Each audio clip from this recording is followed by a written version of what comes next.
Because of the law of adaptation, our brain can grow and our brain can shrink. It is true that there are things that damage brain cells, and if they're damaged, they don't grow again.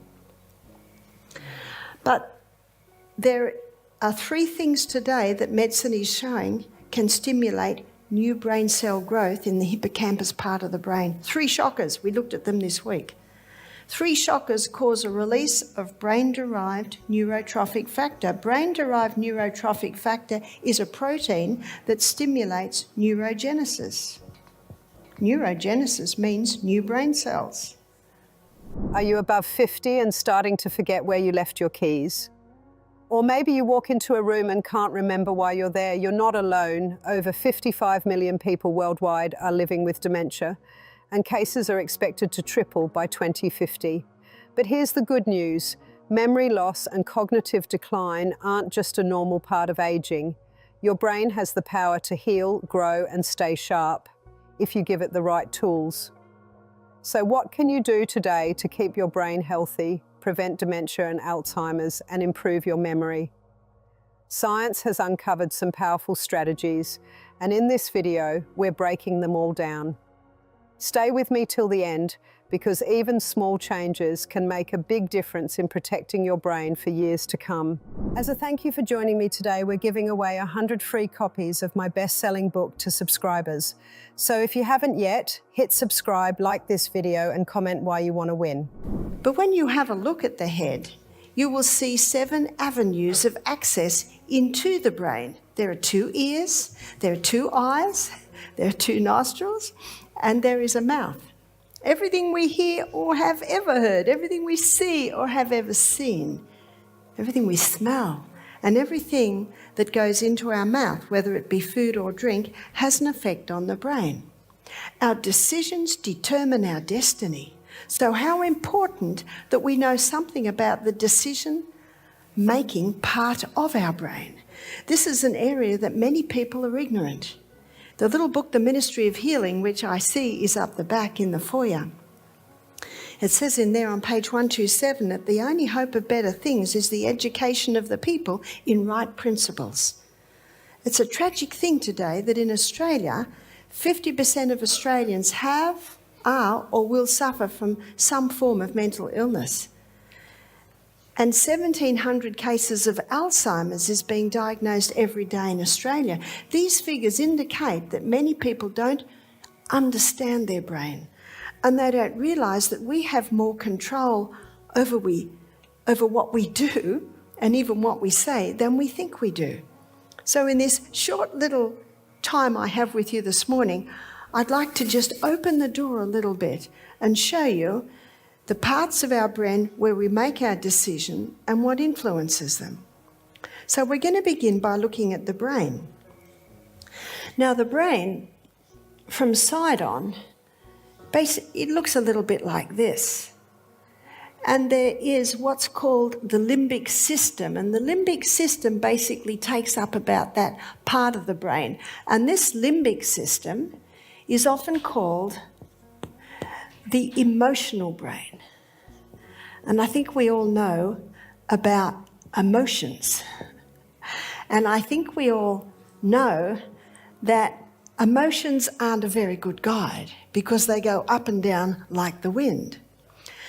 But there's another part of our brain that God designed to actually control that limbic system, that emotional part of the brain. So to do this, we're going to have a look at the brain from top down.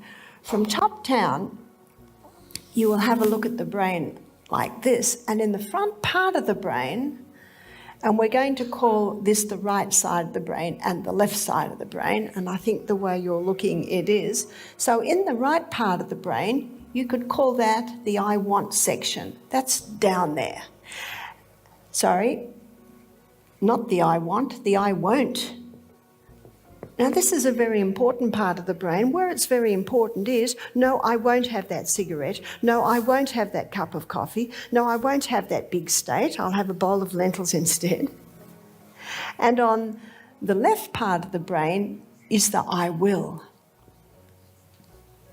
And the I will part of the brain is also very important, because I will get out of bed and exercise this morning. I will go to bed early. I will make decisions that are helpful for my body. So you've got the I won't and you've got the I will. And we need a little bit of balance in there, and that's where we come to, right in the centre is the I want part of the brain.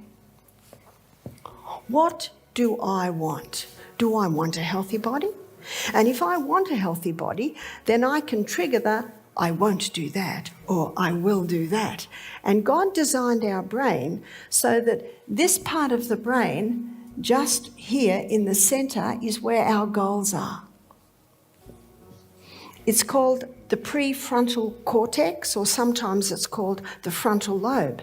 This part of the brain is where reasoning, problem solving, and decision making happen. It helps us think about consequences before we act. When this part is strong and well trained, it helps us make better choices. But if it is weak or damaged, emotions can take over, making it harder to control impulses or think clearly. The choices we make every day shape our future. What we eat, how we sleep, the way we manage stress, all of these things affect the brain. A poor diet filled with processed foods and sugar can slow down thinking and make emotions harder to control. Lack of sleep can make decision-making difficult and cause mood swings. Stress, if not managed properly, can overwhelm the brain and lead to anxiety or depression. Exercise plays a big role in brain health. Moving the body increases blood flow, bringing oxygen and nutrients to the brain. This helps with focus, memory, and mental clarity. Even a short walk can make a difference. People who exercise regularly often find it easier to stay motivated, control their emotions, and think positively. What we focus on also changes the brain. If we constantly think negative thoughts, the brain strengthens those pathways, making it easier to feel discouraged. But if we practice gratitude and positive thinking, the brain adapts to that instead. This doesn't mean ignoring problems, but choosing to approach them with a mindset that looks for solutions. The people we spend time with shape our thinking as well. Conversations, shared experiences, and even the emotions of those around us influence the brain. Spending time with encouraging and supportive people strengthens the mind, while constant negativity can drain energy and motivation. Unfortunately, there are many things today that people are doing that are actually clouding or compromising the part where our goals are, the part where our intellect, reason and judgment is. And we've been looking at that this week, though I haven't actually defined it as such. So dehydration compromises it, late nights compromise it, lack of exercise compromises it, bad food compromises it. Bad air compromises it. So on the other hand, when we're well hydrated, when we're well slept, when we've got nourishing food in our bodies, when we're breathing in fresh air, we're having sunshine every day, then the I want part, in fact, one author called it the guardian. That's the guardian that's actually influences the wills and the wants part of the brain, which are, of course, affected by the limbic system, which is your emotional, your feeling part of the brain. What I'd like to do this morning, I'd like to use as my framework the 7 mental laws that govern the brain and show you how you can rewire your brain, show you how you can actually change even the way that you think. Isn't that good news? The first law is the law of cause and effect. Effect follows cause with unvarying degree all through nature, and never should the effect be blamed as the cause. I had a lady come to me and she said, I found the cause of all my problems. I've got chronic fatigue syndrome. I said, no, that's not the cause of all your problems. That's actually the effect. Even when someone says, I've got depression, do you know you can't just get depression? No problem happens without a cause. There is always a reason. In fact, to say someone just has something is to defy basic science. So we should always be looking at the cause of a problem. And sometimes the problem for depression could be too much coffee, dehydration. So that's the best place to start. When someone comes to me wanting help with depression, do you know that's what I do? I said, start drinking more water. Start easing off your coffee. You could stop your coffee straight away, but you might suffer. A clear indication that it's not doing you any good. I say start going to bed early. Start limiting your technology time. Start seriously assessing what you're watching and the effect it's having on your brain. Start exercising. But I don't feel like exercising. Yes, that's your limbic emotional brain. But what do you want? I want to feel good. I want to conquer my depression, so I will go and exercise. Can you see how that all threads into each other? The second law is the law of choice. And the law of choice, as you can see, is determined in that I want, the frontal lobe part of the brain, your guardian, where your goals are. This is what you feel like doing, but this is what you want, so that influences your decisions. And when you're well slept, well hydrated, well sunned, well exercised, well fed, that I want part of the brain is a lot stronger.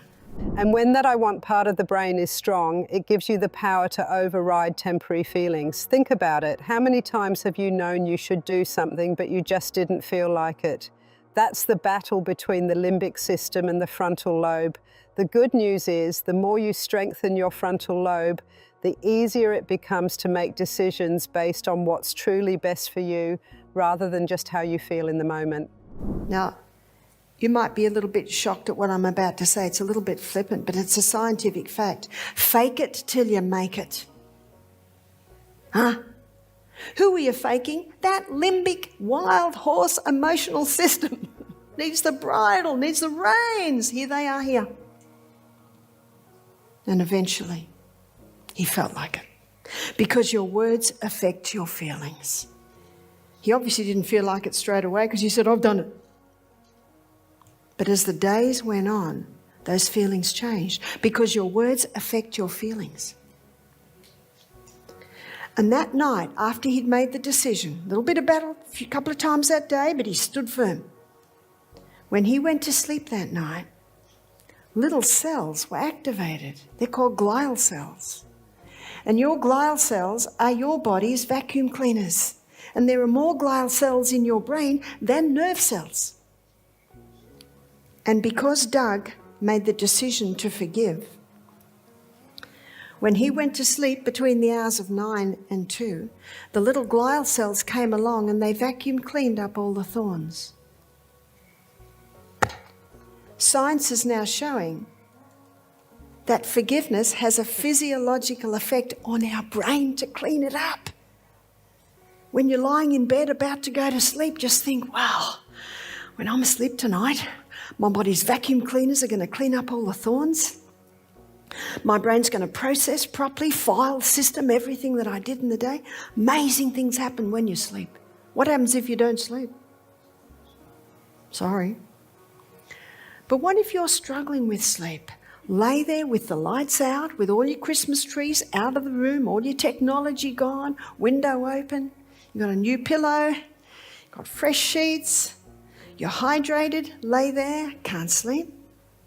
Start to list all the wonderful things in your life. I'm in a bed. I'm not outside in a ditch. I'm not in a concentration camp and I wasn't beaten today. And I had a meal today, not like some stories I've read of people in concentration camps who had half a meal a day. There's so much to be thankful for. One lady said, I haven't got anything to be thankful for. I said, I noticed you got 2 legs. I've met a man with none. I've got eyes that see. You're blind? Do you know what one lady said? When she was asked about her blindness, her name was Fanny Crosby. She wrote many hymns in our hymn books. They said, how do you cope with being blind? She said, oh, it's wonderful. The first face I will ever see is the lovely face of Jesus. She was so happy about that. You see, happiness is a choice. We'll put a few more here. Happiness is a choice. We've got no right not to be happy. No right. If you're not used to smiling, stand in front of the mirror and practice it. Practice it. Practice it. Ladies that have Botox do it all the time. Their skin's so tight it pulls a smile. Just smile. Have you noticed with children, if you smile, you know what it tells them? I love you and everything's all right. Can I have that? Sorry, sweetheart. Later. You smile, it tells them everything's all right. But you're firm. Forgiveness is a choice. Just do it. Just do it. You'll get better at it. Practice makes perfect. Practice makes permanent. Repetition is the mother of retention, and repetition deepens the impression. These pathways are built in our brain. We can rewire our brain. Right up until the day we die, we can rewire our brain. And if you say it's good, guess what? It will be. And if you say it's terrible, guess what? It will be. That's the choice factor. Repetition plays a key role in how the brain learns and adapts. When you repeat an action, thought, or skill, your brain strengthens the connections between neurons, making it easier to recall or perform the task in the future. This process is called neuroplasticity, which allows the brain to rewire itself based on repeated experiences. Every time you practice something, whether it's playing an instrument, speaking a language, or learning a new workout routine, your brain sends electrical signals through specific neural pathways.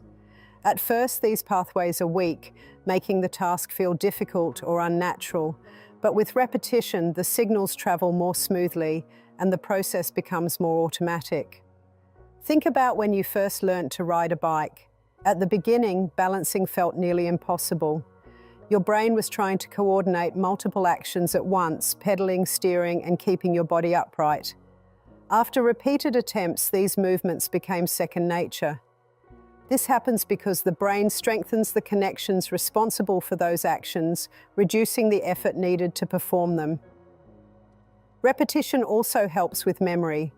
When you review information multiple times, your brain recognizes it as important and stores it in long-term memory.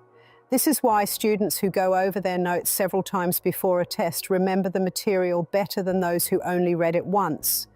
Not only does repetition make learning easier, but it also changes the physical structure of the brain. It increases the thickness of the myelin sheath, a protective layer around neurons that speeds up communication between brain cells. This is why experienced musicians, athletes, and skilled professionals can perform complex tasks with precision. Repetition can shape thought patterns as well. If someone constantly thinks negative thoughts, the brain strengthens those pathways, making negative thinking more automatic. On the other hand, practicing positive affirmations or mindfulness can rewire the brain to focus on more constructive and optimistic perspectives. My first husband had been a drug addict. He'd been a single father for 3 years. He'd been doing some homework. He'd been assessing certain women that he knew. And for some reason, I went to the top of the list. He said he was going to choose the wife analytically because he knows about this emotional limbic system. It doesn't mean you choose someone you don't like. That's why when he said to me, I'm very attracted to you, very important, and he said, and I love your character. Oh, I said, all right, I will. Just like that. But you've got to remember, we were friends. We were good friends. He said, okay, no need to wait, let's get married. But you actually can't get married that day. You have to give notice. So we got married 2.5 weeks later. Do you know, it was very interesting that afternoon he walked past the building and my heart began to beat and I thought, what's happening? And I thought, oh, that's right, I'm marrying him. I didn't realise what was happening. When I made a decision, I will marry you, I actually made a decision that I would love this man, yeah? And now it was safe to put my emotions on that. I didn't have to hold them back at all. I've been married to Michael for 21 years. It'll be 21 years in about 2 weeks. I love this man. Do you know he's never raised his voice to me? Do you know he's never got angry with me? Oh, women, don't we love that? Men, take note. But women never nag. because it never does any good. We've both got a part to play, is that right? Absolutely. There's a book called Have a New Husband by Friday, and it's by Keith Lehman. And the lady was reading the book and she threw it down halfway through the book and said, "Stupid book, all it's doing is talking about me." Exactly. Your reactions. Love is a choice. And that choice to love can be fed or it can be denied. And there are times when we must not put our love around an object that is unsafe or not ours to take. And love, our love, should be put around an object that is safe, that is ours to do. It should be fed with tender words and loving deeds. One lady said to me, "Barbara, it just annoys me the way you serve your husband. I'd like to take you home and train you." I said, "But my husband treats me like a queen." One lady said, "Well, I'm not going to treat him like a king until he treats me like a queen." Well, guess how to get him to treat you like a queen? You start by treating him like a king. You're teaching him. Your words affect your feelings, so be very, very careful on your words. Proverbs 12:18 says, "There is that speaketh like the piercings of a sword, but the tongue of the wise is health." There are some things that need to be said, but you know what? They need to be said under the guidance of the guardian, against the guidance of God, who you have invited into your frontal lobe to give you wisdom. And James 1 verse 5 says, "If any man lack wisdom, let him ask of God, who giveth to all men liberally and upbraideth not, and it shall be given him. But let him ask in faith, nothing wavering, for he that wavereth is like the ships of the sea, driven with the wind and tossed. Let not that man think he will receive anything of the Lord." And that's why it says in Hebrews 4 verse 12, actually down a little bit for verse 16, "Let us therefore come boldly to that throne of grace, because we have a God that loves us." Can't your children come boldly to your throne, into your house? We never knock at our parents' house, do we? We just go straight in. It's our parents. This is our Father. Your words affect your feelings, so be very careful on your words. When we talk about love, emotions, and relationships, we often forget how deeply connected they are to brain health. Every thought, every choice, and every feeling we experience has a direct impact on our brain's chemistry and overall function. The way we treat others, the words we speak, and the emotions we choose to dwell on can either nourish or damage our brains. Studies show that love and positive relationships release oxytocin, often called the bonding hormone. Oxytocin strengthens connections, reduces stress, and even promotes neurogenesis, the growth of new brain cells. When we choose love, kindness, and forgiveness, we are not just strengthening our relationships, we are literally protecting and enhancing our brain health.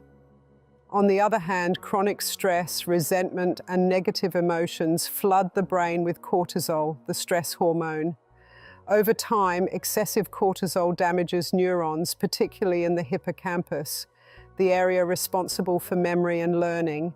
This is why people under prolonged stress often experience forgetfulness, difficulty concentrating, and even an increased risk of cognitive decline. Proverbs 17:22 says, "A merry heart doeth good like a medicine, but a broken spirit drieth the bones." Modern neuroscience confirms this truth. A joyful, grateful mindset promotes dopamine and serotonin production, neurotransmitters associated with happiness and mental clarity. When we engage in positive social interactions, encourage others, and choose to see the good in people, our brain responds by reinforcing these neural pathways, making it easier to maintain a positive outlook in the future. Choosing to love, serve, and uplift those around us is not just good for relationships, it is a powerful way to protect and heal the brain. Acts of kindness, whether through words or actions, activate the brain's reward system, creating a cycle of positivity that enhances cognitive function, emotional resilience, and even longevity. This is why Scripture emphasizes speaking life-giving words. Negative speech, whether in the form of gossip, criticism, or complaints, activates the amygdala, the brain's fear center, increasing stress levels. But words of encouragement, faith, and love activate the prefrontal cortex, enhancing rational thinking, decision-making, and emotional stability. So, as we choose our words wisely and nurture our relationships with love and patience, we are also making choices that strengthen and protect our brains. True love, guided by wisdom, doesn't just heal the heart, it heals the mind as well. So the way we love, speak, and treat others isn't just about relationships, it's about brain health too. Choosing kindness, gratitude, and uplifting words doesn't just strengthen our connections, it literally rewires our brains for better health and longevity. If you found this insightful, don't forget to like, subscribe, and share your thoughts in the comments. And as always, take care and stay mindful. See you in the next one.